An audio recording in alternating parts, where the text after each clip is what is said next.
Forever could never be long enough for me. Pasangan yang tengah berbahagia tentunya juga ingin berbagi kebahagiaan dengan para tamu undangannya. Salah satunya lewat door prize. Nah, uniknya ada beberapa pasangan yang memberikan hadiah door prize yang luar biasa mahalnya. Apa aja sih? Yang pertama, Suryo dan Jessica. Suryo merupakan direktur utama dari sebuah perusahaan MLM. Di hari bahagianya, mereka menggelar resepsi super mewah di Surabaya. Para tamu undangan yang datang akan berkesempatan mendapatkan door prize yang tak tanggung-tanggung. Mulai dari smartphone canggih, LED TV, motor, sampai mobil. Tak hanya itu, resepsi ini juga dimeriahkan oleh beberapa penyanyi papan atas seperti Agnes Monica, Judika, dan Syahrini. Berikutnya dari kalangan artis ada Donita dan Adi Nugroho. Untuk berbagi di hari kebahagiaan mereka, Donita dan Adi mempersiapkan satu buah cincin berlian sebagai door prize-nya. Wah, sungguh beruntung sekali ya tamu yang mendapatkannya. Nah, kira-kira di pernikahan bintang tamu kita kali ini mereka mau berbagi kebahagiaan apa ya?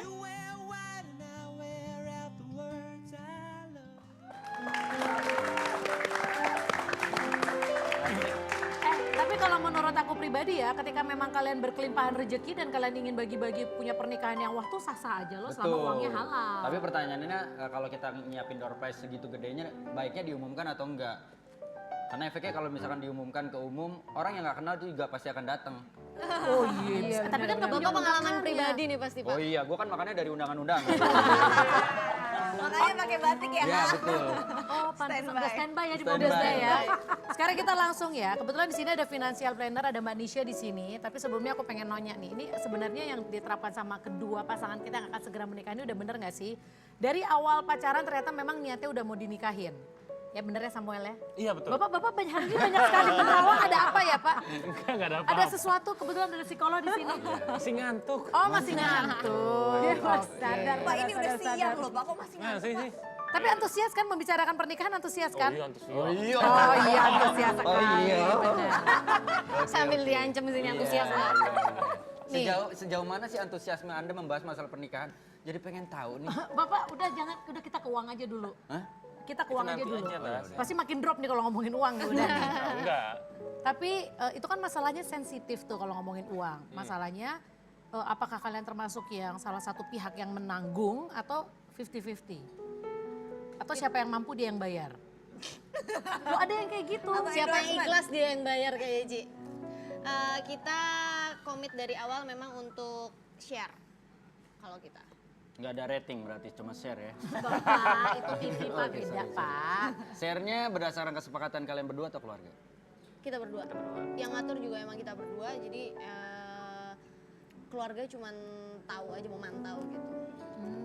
Enak dong, berarti cuma sekedar tahu nggak interfere terlalu dalam ya. iya. Kan kadang-kadang ada juga yang kita nih misalkan sudah menyiapkan, pokoknya budgetnya segini, tiba-tiba keluarga maunya ini, keluarga maunya ini. Tapi kalau memang keluarga mau nambahin dengan permintaan itu, keberatan nggak kalian? Kebetulan sih karena kita memang udah punya konsep dari awal maunya kayak gimana dan keluarga setuju, jadi sama sekali nggak ada apa ya yang selama ini ya yang akhirnya yang terwujud adalah yang kita mau seperti Nggak apa ada sih. masalah yang gitu. Dan keluarga pun nggak memaksa untuk maunya yang gede dong, ngundang ini dong, ngundang itu nggak ada.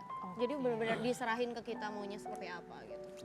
Jadi yang masalah, kalau masalah kita langsung spesifik ke masalah uang. Ada nggak sih satu, karena dulu sempat dari salah satu wedding magazine ya, dia dikasih satu buku itu buat keuangan. Jadi dicatetin baju pengantin budgetnya sekian, makanan budgetnya sekian. Ada nggak di kamu kayak gitu? Kita grand total ya.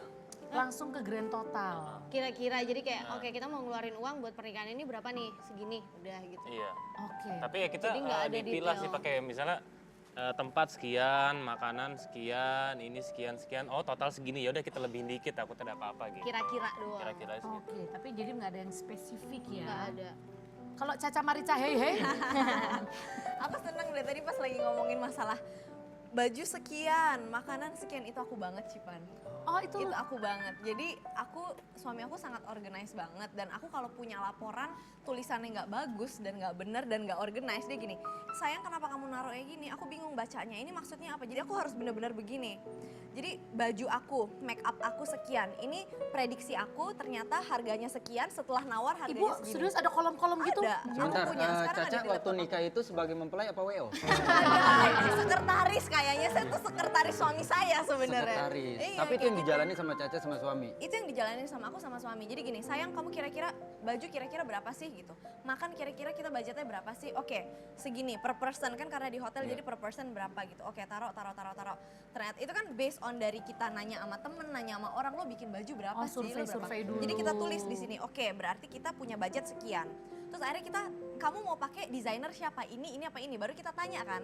Berapa harganya? Kita tulis di situ. Yang sesuai budget siapa? Sesuai budget siapa, terus kalau misalkan kita udah ketemu sama beberapa vendor, pasti kan ada negosiasi. Mau boleh nggak ini segini aja dong harganya, segini dong, segini. Oke, akhirnya kita deal tanda tangan kontrak, tulis segini. Berarti ini prediksi kita, ini yang kita keluarin beneran segini. Ini real, real money gitu. Jadi Hebat kayak juga gitu. ya. Maaf, saya kaget banget. Jadi aku tahu, Kebayang. jadi aku tahu every detail semua kawinan aku, souvenir aku harganya berapa semua aku tahu. Berarti ke vendor juga bisa ada sedikit negosiasi. Ke tamu juga gitu. Bisa gak datangnya berdua aja, nggak usah ngajak anak gitu. Ya kan makin dikit biaya makannya. Tapi dari tadi aku ngeliat Mbak Nisha udah ngangguk-ngangguk, emang harusnya begitu ya? Iya benar, karena pernikahan itu kan kalau di budaya kita gitu ya, itu bagi beberapa orang adalah suatu pencapaian gitu ya, apalagi buat orang tua. Karena itu kayak semacam simbol mereka berhasil mendidik anak lalu menikahkan gitu. Nah sekarang kan banyak orang-orang yang kalau mau menikah memang konsepnya kita aja deh, biayanya dari kita, budgetnya nggak usah dari ada keluarga ikut campur gitu kan. Tapi sekarang nyataannya banyak yang nggak bisa gitu kan. Ini beruntung banget karena keluarganya nggak ikut campur gitu. Banyak yang sekarang masih keluarga ikut campur, mau budaya inilah adat biasanya gitu. Aku sih kan. sebenarnya nggak apa-apa keluarga ikut campur, asal ikut campur kasih duit aja gitu. Kalau dia campurin tapi kasih duit nggak masalah kan? Iya, iya. Itu namanya ikut bantu Kalau aku bukan enggak ikut juga, campur. tapi kalau aku enggak loh. Karena aku memang kalau mau konsepnya seperti ini. Kalau aku dicampurin walaupun dikasih duit, aku tetap nggak mau. Oh, oke. Kalau aku kebalik ya, yang Nggak penting mau, kasih ah. duit. Aku agak-agak murahan gitu ya, Bu. ya. Banting harga. Kalau Cipan kan nikah banting harga dia. Yang penting ada yang bantu Yang penting kan. ada yang bantu. Bener, nggak ada yang datang nggak masalah, yang penting ada yang bantu. Jadi memang harusnya seperti Caca.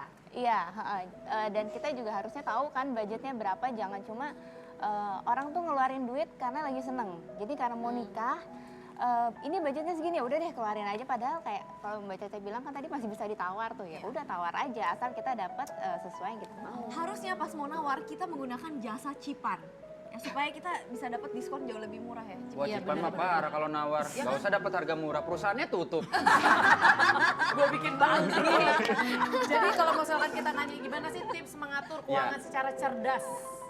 Untuk resepsi pernikahan ya. Ya untuk menikah lah. Menikah Oke, lah. sebenarnya kalau untuk mengatur keuangan secara cerdas sih dari segi rumah tangga ya, yang penting kedua-duanya tahu yang pertama sih pasangan menghasilkan berapa. Biasanya kita banyak ketemu klien di mana salah satu pihak biasanya sih yang perempuan itu nggak tahu penghasilan suaminya.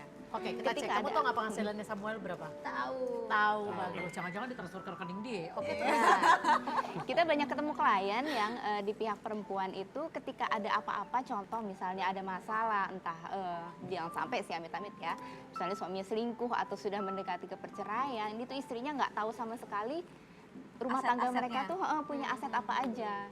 Padahal kalau nggak ada pemisahan harta di awal, perjanjian pisah harta, kan setelah menikah dua-duanya jadi harta bersama. Apapun yang dihasilkan setelah menikah jadi harta bersama. Jadi para laki-laki kalau mau menggunakan uang, ingat itu uangnya bukan uang sendiri, uang rame-rame itu. Enggak, tapi berarti sangat dianjurkan sebagai financial planner sebelum menikah ada perjanjian pisah harta. Untuk beberapa orang iya, tapi sekarang budaya kita kan masih menolak gitu ya. Kayaknya kamu setuju nggak dengan Aku budaya nggak. pisah harta? Aku enggak.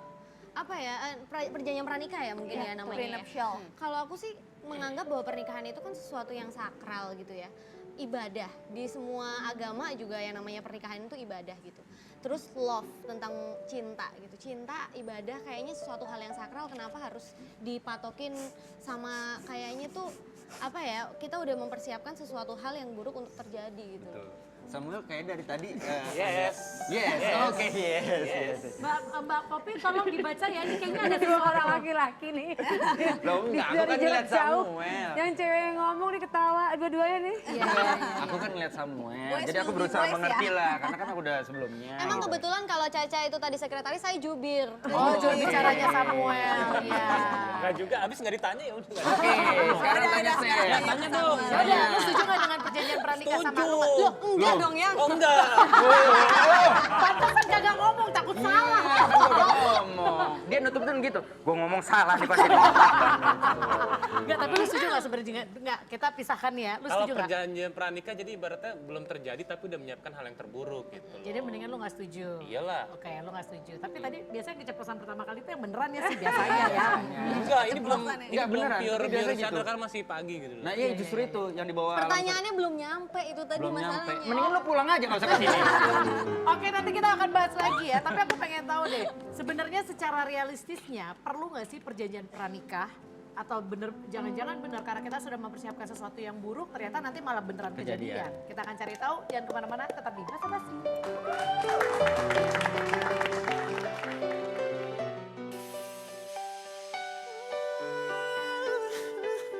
Courtney McKenzie dan Jamil Newell adalah pasangan yang tak mengeluarkan uang sepeser pun untuk biaya pernikahan dan bulan madu mereka. Kok bisa sih? Pasangan ini memang memiliki cara unik untuk mengatur pernikahan impian mereka, yaitu dengan mencari sponsor. Courtney, sang istri, adalah otak di balik semua ini. Setelah menyusun rencana pernikahan yang matang, Courtney kemudian mengumpulkan press release dan mulai mengirimkannya ke banyak orang.